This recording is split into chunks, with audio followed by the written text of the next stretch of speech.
बिस्मिल्लाहिर्रहमानिर्रहीम। हजरत शेख अबू अब्दुल्ला अंदलसी रहमतुल्लाह अलैह का इबरतनाक व सबक आमूज वाक़िया। दोस्तों, इस वीडियो को लाइक करिए, शेयर करिए, कमेंट्स करिए और चैनल को सब्सक्राइब करिए। शुक्रिया, ज़ायक है। हजरत अबू अब्दुल्ला अंदलसी रहमतुल्लाह अलैह बहुत बड़े बुजुर्ग, जाहिद, आबिद और आरिफ बा अल्लाह के अलावा हदीस और तफसीर में भी एक मायनाज, जलीलुल क़द्र इमाम और मुफस्सिर मुहद्दिस थे। कहा जाता है कि आपको 30,000 हदीसें हिफ्ज़ याद थी। कुरान मजीद को तमाम रवायत में क़िराअत से पढ़ते थे। एक मरतबा आपने सफर का इरादा किया। आपकी तिलामज़ा और मुरीदीन की जमात में से बहुत से तिलामज़ा और मुरीदीन भी आपके साथ चलने लगे, जिनमें हजरत जुनैद बगदादी रहमतुल्लाह अलैह और हजरत शिबली रहमतुल्लाह अलैह भी शामिल थे। हजरत शिबली रहमतुल्लाह अलैह ने फरमाया कि हमारा काफिला खुदा ताला के फजल व करम से निहायत अमन व अमान और आराम, सुकून और इत्मीनान के साथ मंजिल ब मंजिल मकसूद की तरफ जा रहा था और आगे बढ़ रहा था।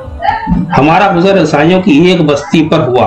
नमाज का वक्त हो चुका था, लेकिन पानी ना होने की वजह से हम अब तक नमाज अदा न कर सके थे। हमने बस्ती में पहुंचकर पानी तलाश किया। हमने पूरी बस्ती का चक्कर लगाया। इस दौरान हम चंद मंदिरों और गिरजाघरों पर पहुंचे, जिनमें आफ्ताब परस्तों, यहूदियों और सलेब परस्तों, नसरानियों के राहबा और पादरियों का मजमा था। कोई आफ्ताब को पूजता, कोई आग की पूजा करता और कोई सलेब को अपना किबला आजाद बनाए हुए था। हमने जब ये देखा तो हम सबको ताज्जुब हुआ और हम उन लोगों की अक्ली और गुमराही पर हैरत करते हुए आगे बढ़े। आखिर हम घूमते घूमते बस्ती के किनारे पर एक कुएं पर पहुंचे, जिस पर चंद नौजवान लड़कियां पानी भरकर एक दूसरे को पिला रही थी। इत्तेफाक से शेख मुर्शिद हजरत अबू अब्दुल्ला अंदलसी रहमतुल्लाह अलैह की नजर उन लड़कियों में से एक लड़की पर पड़ी, जो कि अपने खुदादार हुस्न व जमाल में सब लड़कियों से मुमताज होने के साथ साथ खूबसूरत जेवरात और लिबास से भी आरास्ता थी। शेख की आंखें उसकी आंखों के साथ चार होते ही हालत बदलने लगी और चेहरा बदलने लगा। इंतशार तबाह की हालत में शेख उसके पास मौजूद लड़कियों से मुखातिब होकर कहने लगे कि किसकी लड़की है। लड़कियों ने जवाब दिया कि ये इस बस्ती के सरदार की लड़की है। शेख ने कहा, फिर उसके बाप ने इसको इतना जलील क्यों बना रखा है कि कुएं से खुद ही पानी भरती है? क्या उसका बाप इसके लिए कोई नौकर नहीं रख सकता जो इस लड़की की खिदमत करे? लड़कियों ने कहा, क्यों नहीं, मगर उसका बाप एक निहायत अक्ल और समझदार आदमी है। उसका मकसूद ये है कि इस लड़की की अपने बाप के माल, मता, खश्म खदम पर तकब्बुर करते हुए कहीं अपने फितरी अखलाक खराब न कर बैठे और निकाह के बाद शौहर के यहाँ जाकर उसकी खिदमत में कोई कसर न छोड़े।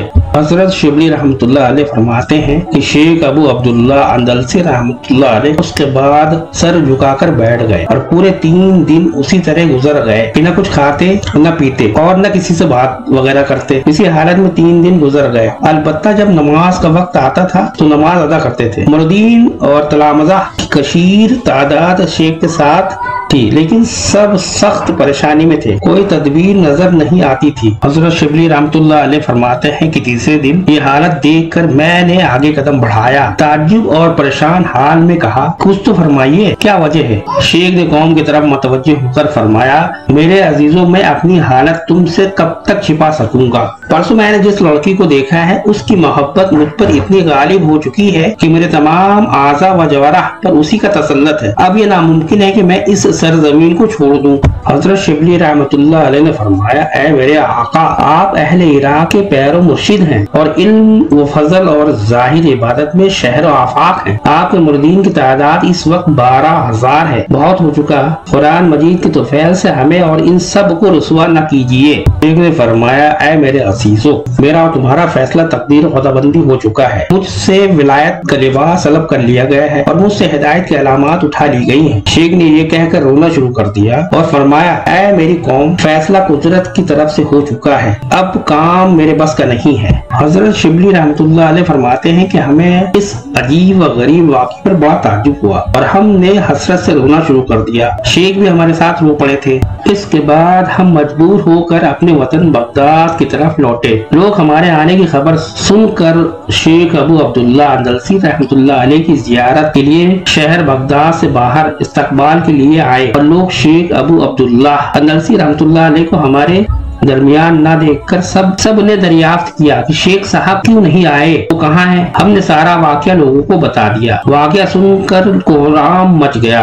शेख अबू अब्दुल्ला अंदलसी रहमतुल्लाह अलैह के मुरीदों में जमात की कसीर तादाद उदासी गम व हसरत में उसी वक्त आलम आखिरत को सुधार गए और बाकी लोग गिड़गिड़ा कर खुदाए बेनियाज की बारगाह में दुआएं करने लगे कि ए मुक़ल्लिब अल कुलूब, हमारे शेख को हिदायत दे और फिर अपने मर्तबे पर लौटा दे। शेख के जाने के बाद बगदाद के तमाम खानकाहें बंद हो गईं और 1 साल तक उसी गम व अफसोस में शेख के फराक में लौटते रहे। शिबली रहमतुल्लाह अलैह ने फरमाया कि हम लोगों ने सोचा कि खबर तो ले कि कहाँ है, किस हाल में है। चुनांचे हमारी एक जमात ने शेख की तरफ सफर किया और उस गांव में पहुंचकर वहां के लोगों से शेख का हाल दरियाफ्त किया तो गांव वालों ने बताया कि वो तो जंगल में सुअर चरा रहे हैं। हमने कहा खुदा की पनाह, ये क्या हो गया है? शेख ने सरदार की लड़की से मंगनी करना चाहिए तो उसके बाप ने उस शर्त पर मंजूर किया कि वो जंगल में सुअर चराया करेगा। शेख ने हाँ कर दी। चुनांचे शेख सुअर चराने की खिदमत पर मामूर है।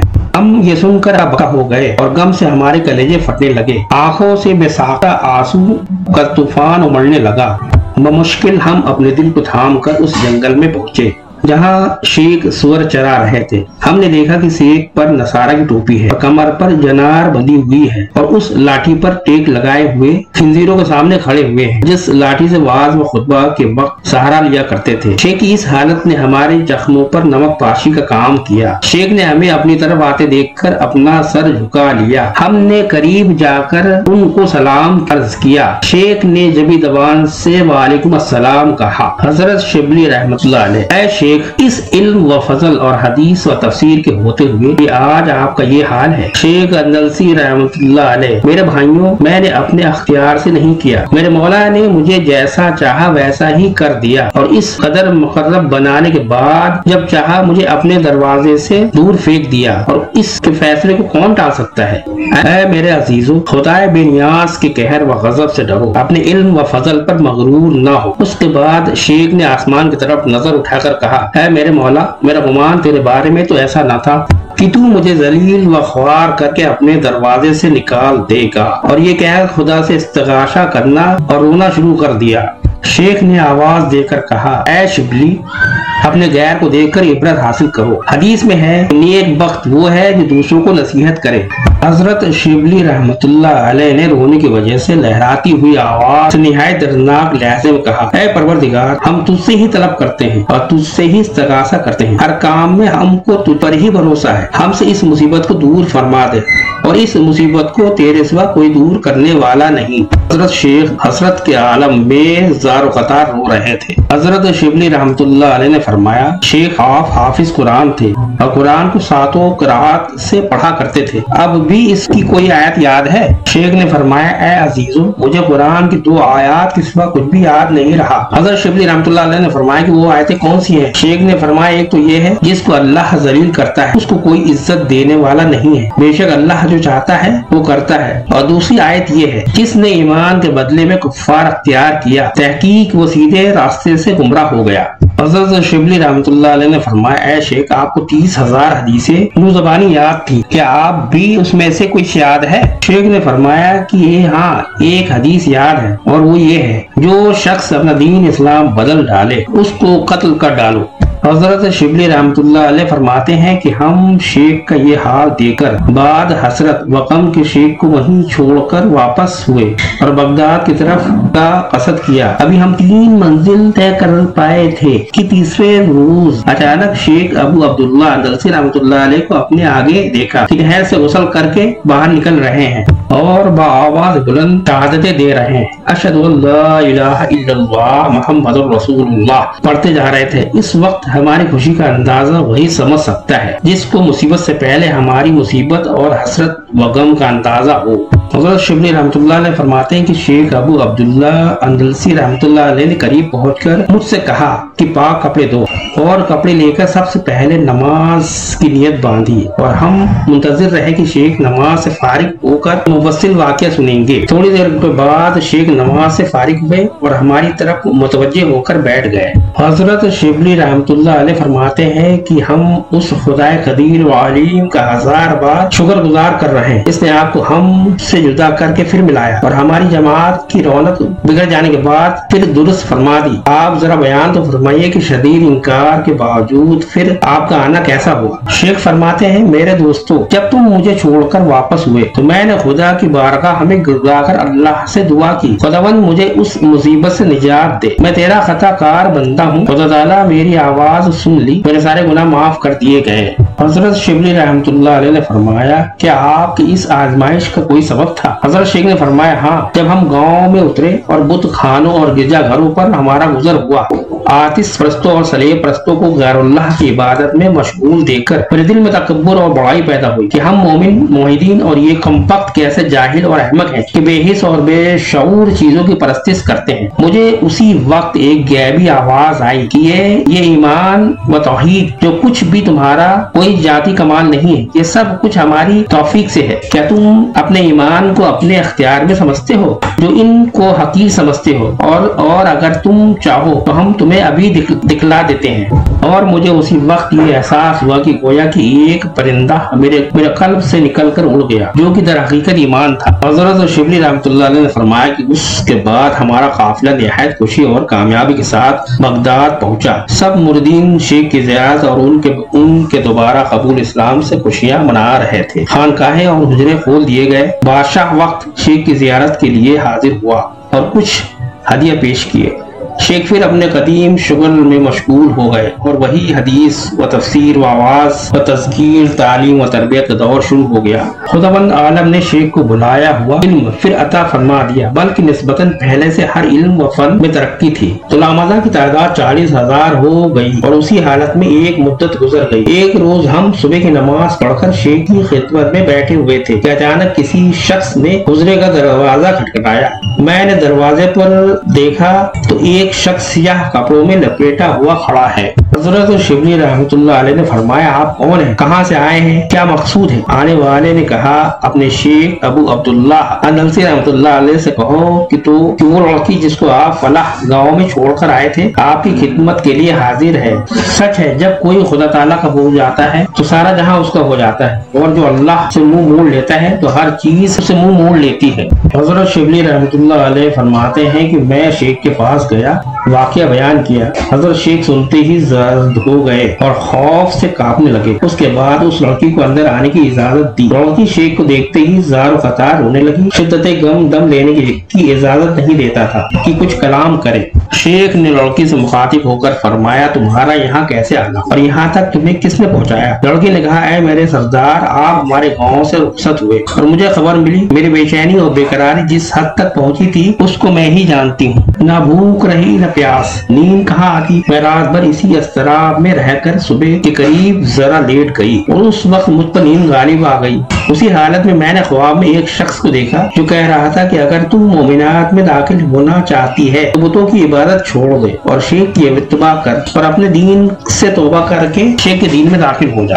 लड़की कहती है कि मैंने उसी आलम ख्वाब में उस शख्स को मुखातिब होकर कहा, शेख का दीन क्या है? तो उस शख्स ने बताया कि उसका दीन इस्लाम है। मैंने कहा, इस्लाम क्या चीज है? उसने कहा, इस बात का दिल से और जबान से गवाही देना कि खुदा ताला के सिवा कोई माबूद नहीं और मोहम्मद सल्लल्लाहु अलैहि वसल्लम उसके बरहक रसूल और पैगंबर है। मैंने कहा, तो ठीक है, मैं शेख के पास किस तरह पहुंच सकती हूँ? उस शख्स ने कहा, जरा आंखें बंद कर लो, अपना हाथ मेरे हाथ में दे दो। लड़की ने कहा, ठीक है। ये कहा और मैं खड़ी हो गई और हाथ उस शख्स के हाथ में दे दिया। उस शख्स ने मेरा हाथ पकड़े हुए थोड़ी देर तक चल कर बोले, बस खोल दो। चुनांचे मैंने अपनी आंखें खोली तो अपने आप को दजला के किनारे पाया। अब मैं परेशान हो गई और मैं आंखें फाड़ कर देख रही थी कि मैं चंद मिनटों में कहां से कहां पहुंच गई। उस शख्स ने हुजरे की तरफ इशारा करके कहा, ये सामने शेख का हुजरा है, वहीं चली जाओ। शेख से कह दो कि आपका भाई हजरत खिजर अलैहिस्सलाम आपको सलाम कहता है। यहाँ पहुंच गई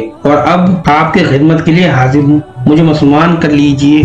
शेख अबू अब्दुल्ला अंदलसी रहमतुल्लाह अलैह ने उस लड़की को मुसलमान करके अपने पड़ोस के एक हुजरे में ठहरा लिया कि यहाँ इबादत करती रहो। लड़की इबादत में मशगूल हो गई और जाहिद व इबादत में अपने शरीक कसीर लोगों से सबकत ले गई। दिन भर रोजा रखती और रात भर अपने रब के सामने हाथ बांधकर खड़ी रहती। मेहनत से बदन ढल गया, हड्डी और चमड़े के सिवा कुछ नजर नहीं आता था। आखिर उसी में मरीज हो गई और मर्ज इतना बढ़ गया कि मौत का नक्शा आंखों के सामने आने लगा और अब उसका सफर आखिरत आन पहुंचा। उसके दिल में इसके सिवा कोई हसरत बाकी नहीं रही कि एक मर्तबा शेख की जियारत से अपनी आंखें ठंडी कर ली जाएं, क्योंकि जिस वक्त उस गुजरे में मुकीम हुई थी उस वक्त से न शेख ने उसको देखा और न ही शेख की जियारत हो सकी, जिससे आप चंद घड़ी के मेहमान की हसरत व गम का अंदाजा कर सकते हैं। आखिर शेख को बुलवा भेजा कि मौत से पहले एक मर्तबा मेरे पास आकर शेख की जियारत हो जाए।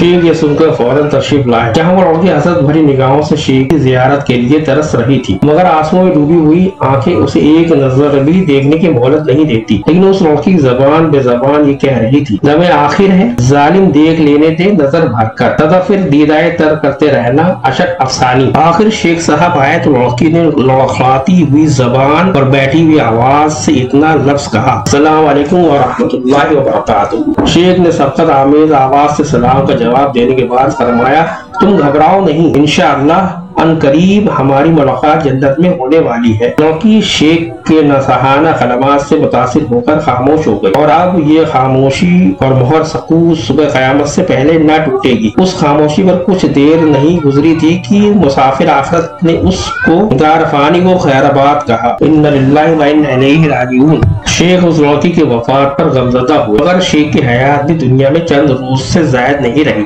हजरत शिबली रहमतुल्लाह अलैह फरमाते हैं, चंद ही रोज के बाद शेख साहब इस आलम फानी से रुखसत हुए। कुछ दिनों के बाद मैंने शेख को ख्वाब में देखा कि जन्नत के एक पर कब्जा बाग में मुकीम है और 70 हूरों से आपका निकाह हुआ है, जिनमें पहली वो औरत है जिसके साथ दुनिया में निकाह हुआ। वो औरत पहली लड़की थी और अब वो दोनों जन्नत के बाग में खुशुखर्रम है। हासिल मालूम हुआ कि बेशक तकब्बुर ऐसी बुरी बला है कि शेख अल मशाइख तक को भी कहां से कहां तक पहुंचा दिया। अल्लाह ताला ही महज अपने फजल व करम से इस मुसीबत से बचाए, आमीन, और इस वाक़े से इबरत हासिल करने की तौफीक अता फरमाए, आमीन या रब्बुल आलमीन। दोस्तों, हमारी वीडियो को लाइक करिए, शेयर करिए, कमेंट्स करिए और इस चैनल को सब्सक्राइब भी करिए। शुक्रिया, जज़ाए खैर।